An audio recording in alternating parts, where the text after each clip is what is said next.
Start camera action. நம்ம சாந்தி முகூர்த்த ராத்திரியெல்லாம் அநியாயத்துக்கு சிவராத்திரியா போய் தொலையுது. எனக்கு ஒன்றும் புரிய மாட்டேங்குது. நிலு, தப்பு. பெரியவங்க வேண்டதில்ல அப்படிலாம் சொல்லக்கூடாது. சரி வா, உனக்கு ஒரு நல்ல ஜோக் சொல்றேன். வேண்டாங்க. ஐயோ, யாராவது வந்துருவாங்க. வருவான். அங்க இத்தனோண்டு மூட்டை பூச்சி கிடைச்சா கூட கிழவி அப்படி இப்படி பெறறா. இங்க நீ யாராவது வருவாங்கற அதெல்லாம் எனக்கு தெரியாது. இங்கேயே நடக்கணும். Train first right.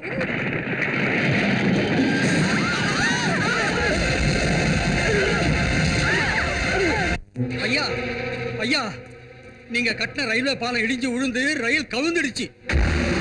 எத்தனை பேர் செத்தாங்களோ, எத்தனை பேருக்கு கை கால் போச்சோ அந்த கடவுளுக்கு தான் தெரியும்.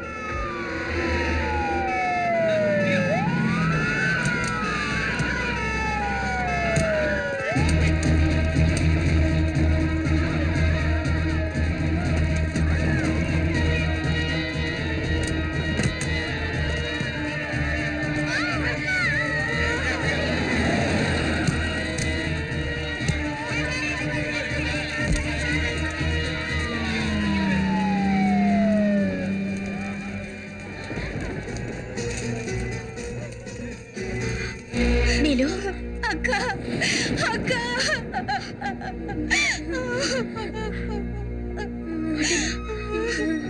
பாட்டிமா, பாட்டிமா.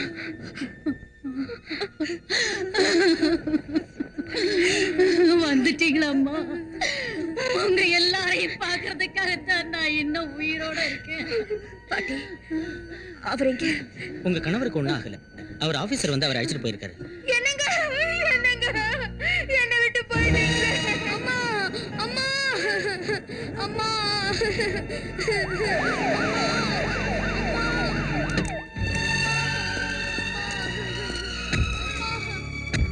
ஐயா பாருங்க, என் தனியாயத்தை என் புருஷனும் பிள்ளையும் போயிட்டாங்க. வருத்தப்படாதீங்கம்மா, உங்களுக்கு நியாயம் கிடைக்க முடியாது செய்யறேன். எதுக்கு சார் எலெக்ஷன்ல வாக்குறுதி கொடுத்தீங்க? என்ன நல்லா செஞ்சீங்க நீங்க. வாங்க இப்படி பாருங்க சார்.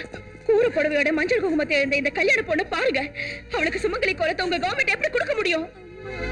பாருங்க, அம்மா வேணும் அம்மா வேணும்னு அம்மா செத்து போயிட்டு தெரியாம தாய் பொணத்து மேல விழுந்த அழற பச்சை பிள்ளைக்கு தாய் பாசத்தை உங்க மந்திரி பதவி தருமா? அநியாயமா கோடி கோடியா சம்பாதிக்கணும்னு அந்த கான்ட்ராக்டர் அந்த பாலத்தை கட்டினதுனால தானே ரயில் விழுந்து இத்தனை பேர் செத்து போயிட்டாங்க. இது யாருடைய தப்புன்னு விசாரிக்கிறதுக்கு ஏற்பாடு பண்றேன். டெல்லியில இருந்து ஒரு ஸ்பெஷல் ஆபீசரை உடனே அனுப்பி வைக்கிறேன்.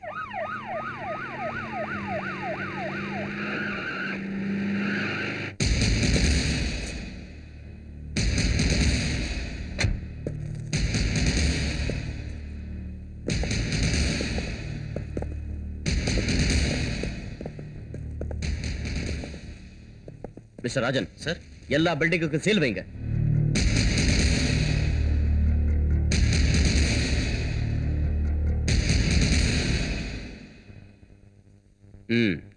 அன்னைக்கு என்ன நடந்துச்சு சொல்லுங்க.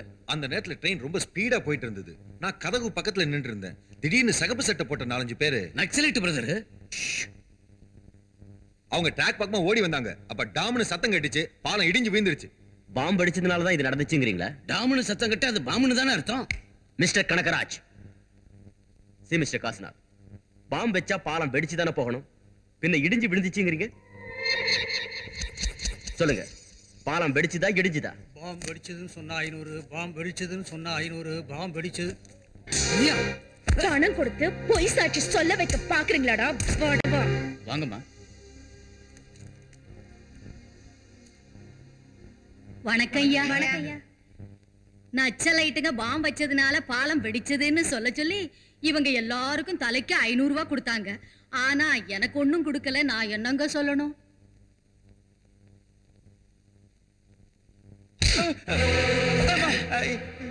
ஆர்என்பி கான்ட்ராக்டர் ஐயாச்சாமிக்கு நமக்கு ஆகாது. அவன் ஆளுங்க இங்க வராம பாத்துக்கன்னு சொன்னல. இப்ப என்னாச்சு? அவன் என்ன மாட்டி வைக்கிறதுக்கு அவன் ஆளுங்களை அனுப்பி தலைக்கு 500 ரூபாய் கொடுத்துருக்கான். ஆர்என்பி கான்ட்ராக்டர் ஐயாசாமி யாரு? அவங்க ஆளுங்க வராம பாத்துக்க நீங்க எப்ப என்கிட்ட சொன்னீங்க? சொன்னதா இல்லையா? இல்லையே. சொன்னதா இல்லையா? ஐயோ நிறுத்துங்க. ரொம்ப தேங்க்ஸ் சார், என்ன காப்பாத்துனதுக்கு. சொல்லுங்கம்மா. என் பேத்திக்கு கல்யாணம் ஆகி மாப்பிள்ளை பொண்ணை அழைச்சுக்கிட்டு பழனிக்கு ரயில போனேன். நடு ராத்திரியில தப்புன்னு சத்தம் கேட்டுதியா? சிஸ்டர், டப்புன்னு கேட்டுச்சா டாம்னு கேட்டுச்சா? ஓ மூஞ்சி மாதிரி கேட்டுச்சு. நாசமா போறவனே. அந்த பாலத்தை கட்டினதே நீதானடா பாழா போனவனே. எல்லார் வயிற்றுச்சலையும் கொட்டிக்கிறதுக்குன்னே இருக்க. எல்லாரும் போலாம். பிரதர் அவங்க சொன்னது அவ்வளவும் உண்மை இல்ல.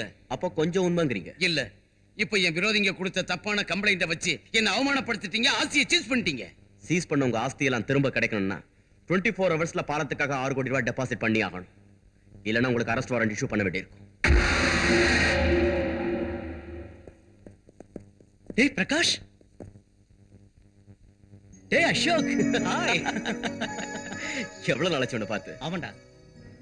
he is my friend Prakash. என் உயிருக்கு உயிரானவன். வணக்கம் சார். வணக்கம். சார் அந்த கேஸ் விஷயம். கேஸ் எனக்கு பூராவும் புரிஞ்சிடுச்சு. உங்களுக்கு நியாயம் கிடைக்கும். அது சரி, 2 பேரும் சந்திச்சு ரொம்ப நாள் ஆச்சு. இன்னைக்கு நம்ம சேர்ந்து சாப்பிடலாம். ஆபீஸ் வேலையில பிஸியா இருக்கேன். முடிஞ்ச இன்னொரு நாளைக்கு வரேன். ஆமா, நீ எங்க இருக்க? என் விசிட்டிங் கார்டு இந்தா. 6 கோடி 24 ஹவர்ஸ்ல நான் கட்டலன்னா என் கழுத்துக்கு கத்தி வந்துடும். என்னால முடியாது. Please Sethji. I am sorry.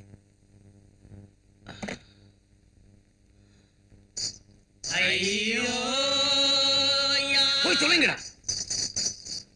ஆஸ்தி எல்லாம் சீஸ் பண்ணதுனால 1 ரூபா கூட புரட்ட முடியாம போயிடுச்சு. பேங்க்ல ஓடி வாங்குறது நம்ம வழக்கம் தானே.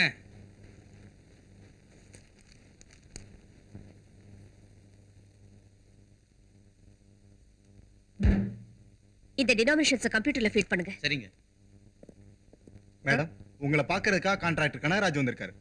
வணக்கம் மேடம். வணக்கம். Congratulation sister, manager ஆயிட்டீங்கல்ல.